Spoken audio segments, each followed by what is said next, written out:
Like to welcome to the process of hip hop my homie all the way from the New Orleans, now on the West Coast, my man Josh Saylor. What's going on, brother? How you doing, brother? Pleasure to be here, man. Thank you for having me. Hey, man, Pleasure. Josh and I have been talking for so long, man, about music and just talking about, I mean, a variety of things, but obviously the G Funk era in hip hop. And I call Josh a hip hop musician. He's a guitarist by trade, but he's a hip hop musician. Yes, And sir. and so you're definitely a unique person in the hip hop arena because Yes, sir. in hip hop you have MCs, you have producers, and then you have individuals like yourself who are musicians that are trained, you know. Yes, So yes. so it's a pleasure to have you, man. And I know a little bit of your story, man, but I wanted you to start with, your background and when did you begin guitar, kind of getting serious about that, and then how did that transform into being, I'll just say, a hip hop musician? All right. Well, like you stated, I'm originally born and raised in New Orleans, Louisiana. Um, I lived there till I was about maybe 8 years old. My dad is a professional musician as well, and I used to see him play in the French Quarter in clubs. I used to see him playing on stage with very famous artists as a young kid, and that just kind of sparked something in me, man. I originally started on drums at the age of, I think, either 2 or 3. Um, and that was still in Louisiana. But I moved to California, Bay Area, about 8 or 9 years old, and was still playing drums about that time. But some about hip hop, man, the landscape was changing. When I came to California, you started to hear a lot of the G Funk stuff coming. I was really heavy when I first came. Stuff like the East Siders, all that Yeah. Battle Cat stuff was extremely heavy in rotation.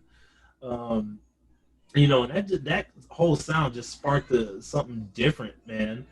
Mhm. Um, and I was still playing drums up until about maybe age 14. And I started playing bass. I told my dad I wanted to play bass one day, and he said, "Okay, let's do it." He's a bass player as well, and so it was just kind of a natural progression for me. Um, and I'm 29 now, so I've been playing for the better part of about 15 years, man. 15 years. Did you notice that I always hear this from musicians that when you learn one instrument, I messed around with a little percussion Mm-hmm. in junior high and high school for my first year, but I would always hear I've always heard from musicians that when you play one instrument and you kind of master that, it's easier to pick up the next instrument. That it's kind of like a musical connection. Is that true? Yes, for the most part, I would say most definitely, man. Drums being a rhythm instrument and bass being a rhythm instrument as well. The thing about those two instruments is the lock, man. If you've got a tight bass and a tight drum, then you're good. Half your rhythm section is already done already. You're already ready to go. Um, but I would say definitely so. A lot of the stuff I do on drums translates to my bass playing. Like I was saying, mostly because the rhythm section. Like if I play something, it's essentially like I'm playing drums on bass. Yeah, yeah.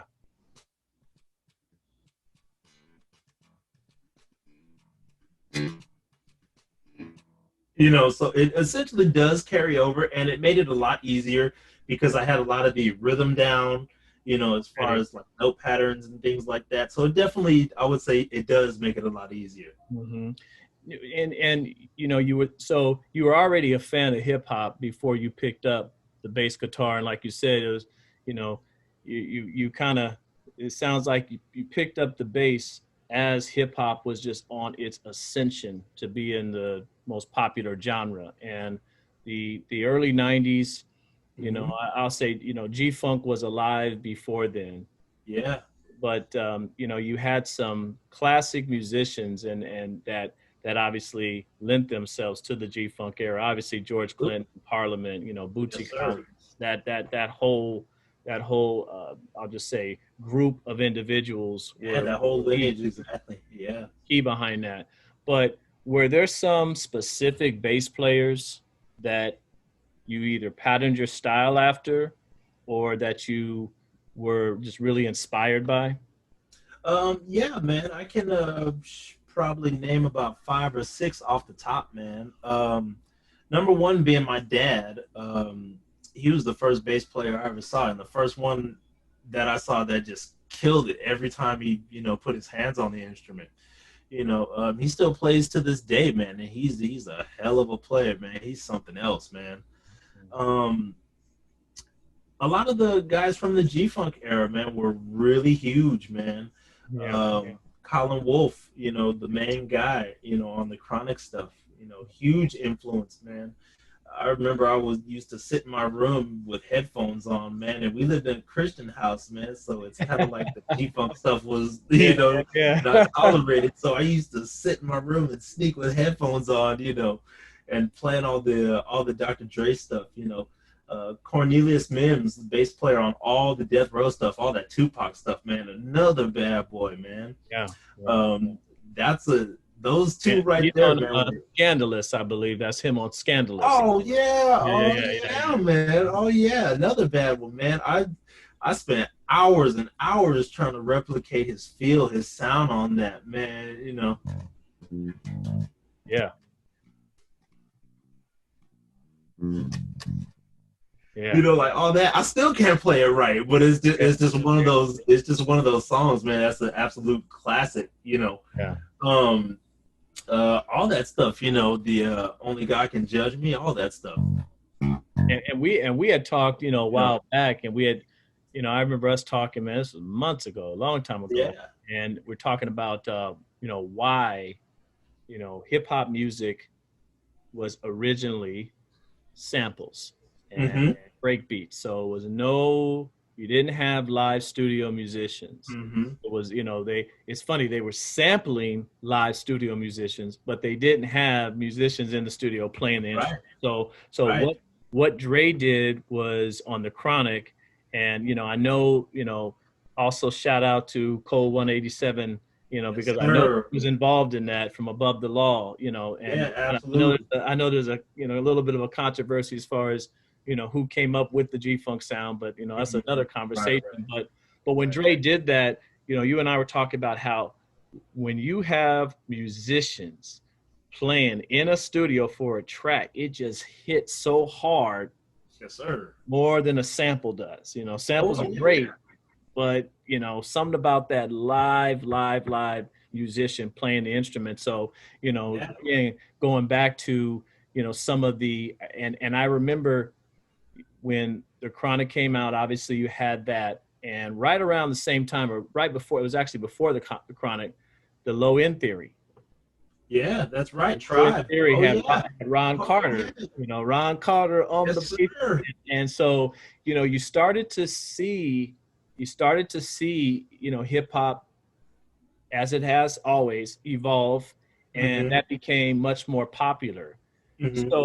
So I say all that because that leads me up to, what was the point in time where and I you had you played, you were doing some gigs, and Mm-hmm. playing with some different bands, but what was the point in time where, like, what was your first, like, hip hop gig, like, where the first time it was like, man, I'm actually playing bass in the name of hip hop, so to speak? What was that like? You know what, man? I gotta give a shout out to my guys, man. Red Rum, Gabe Keys, man. Peter Beats. I originally started with a hip hop crew called The Word, and what it was, man, was it was a group of three guys. I was the fourth, but it was a group of three guys, one on keys, Mm. one on the mic, being the MC, and one person on the MPC 2000 XL. Oh man. So that was an interesting combo, man. I'd say Yeah. that was my first major real start in hip hop. Before then, I'd just been shedding in my room, playing on the Tupac stuff and, Mhm. got it down cold. But my first real hip hop experience, like my first real hip hop gigs, were with those guys. Mhm. Um, and we've actually done records together, man. So that stuff is actually pretty monumental, man. Looking back at it, man, that stuff was a huge, huge turning point in my musician career for me, man. Just because the amount of stuff I learned in such a short amount of time, dude. I mean, it was crazy. I mean, I thought I knew something with all the G Funk stuff, but when Gabe Keys, man, when he started introducing me to all this other stuff, dude, Pete Rock and Ninth Wonder and DJ Crush and um, uh, Madlib and all these other guys, man, I was just like, I was blown away, Yeah. you know. And then you had his brother Brandon on the other side, who's a straight G Funk head. Everything Nate Dogg, Warren G, everything Dre, he had it. Yeah. So that was still in the back of my mind of, okay, I can't let this go. That's still got to be the basis for my sound, you Right. know. And him and I, man, we got pretty tight, dude. We used to go shopping for records every weekend, at a place called Night Sounds in the Bay Area, you know. And dude, he used to just pick up nothing but G Funk records, and I was the guy on the other side that picked up all the soul records, all the stuff that they sampled, Yeah. Right. So it was a cool it was a cool exchange between him and I. We just clicked in that manner. And Hmm. like I said, I learned so much in a short amount of time from all those guys, man. Hmm. So that was my real hip hop school and hip hop experience, aside from learning all the records and making sure I know every little nuance, every little note, at least to the best of my ability. And you can't get that stuff exact because you're not the musician on the records, but you can get it close enough. Right. So Right. that was definitely my mission. And I can tell you, man, Corny Mims was a hard act to follow, man. Yeah. Still is, man. Still Yes. is, man. Shout out to Corny Mims, man. Well, it is, and it's, you hear these great musicians, and I always say it's interesting because you're Colin Woofs, Marcus Miller, Cornelius Mims, Yes, sir. Bootsy Collins, and you can go on and on. Many of these guys they were famous in one arena, and then hip hop brought them to a whole nother level of fame. Right. And I'll A even whole add, different audience as yeah, well. right. I mean, you even though all of these, your hip hop, especially your, Mm-hmm. y'all just say your Generation Xers, but your hip hop heads, they might have known that music because their mom played the Ohio Players, or mom Mm-hmm. play, your family was playing or something like that, Parliament, or it's you Yes. knew, but you may not have known who was actually playing the instruments. And so I think that hip hop really gave a lot of exposure to some of those guys I just mentioned. Obviously, there's others. The legendary Ron Carter. Obviously, that put him in Yes, another sir. another Yes, whole sir. Shout other, out to him, man. Shout yeah, out to whole him. other He's still audience. active in the bass community as Yeah, well, man. yeah, Very yeah, much active. I am a member of these Zoom weekly webinars that the Berklee College of Music does, and he's an avid person in the symposium that's always there, always got questions, always willing to impart knowledge. So yeah, shout out to Ron Carter, man, maestro. yeah. He's a legend, definitely a legend. Now, so you have begun work, not begun, you've been working with some artists, Yes, and sir. shout out to my man OG Suicide. He's going to be on episode 37, Yes, and sir. he's one of the ones you work with. But talk about some of the individuals, man, that you've worked with. Man, there's been so many, man. OG Suicide being the most recent one. Let me see. There's been Milk Crate Six, man, a hip hop duo out of Canada, man. I work pretty closely with, man. They make awesome, awesome tracks, man. Awesome albums, man. Super consistent. Love those guys, man.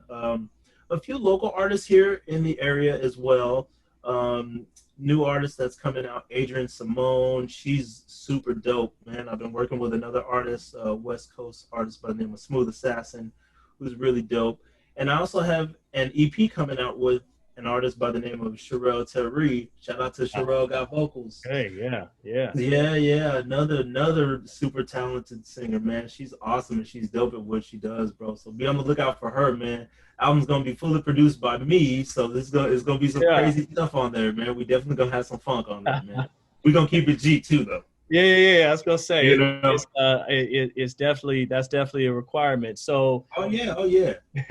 in terms of in terms of where you'd like to see yourself 1 to 3 years from now, what would you where would you like to see yourself as a musician? You know what, man?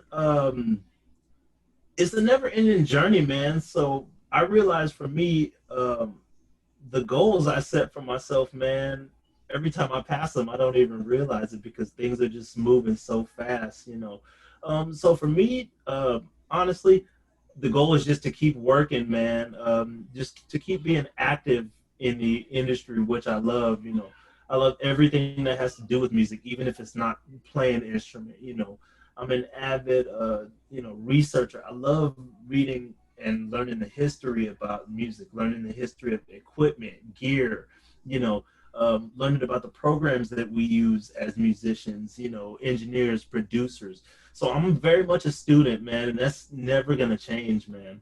Yeah. Um, you know, constantly watching documentaries, you know, trying to learn new things, trying to always get better at your craft because, you know, one thing about music, man, you hear this quote all the time: you can do it till the day you die, and you get better each time you do it. So, Yeah, you shout know, out to the BB King. I think literally I mean, yeah, DJ, absolutely. Played up until and the day he died. You hear never me? stopped. You know, Yeah, so man. Same thing with Jay Dilla, man. Speaking of hip hop, yeah. JD, man, rest in peace, man. Died Yeah. in his hospital bed, man. Mm-hmm. Made albums all the way up into his death, man.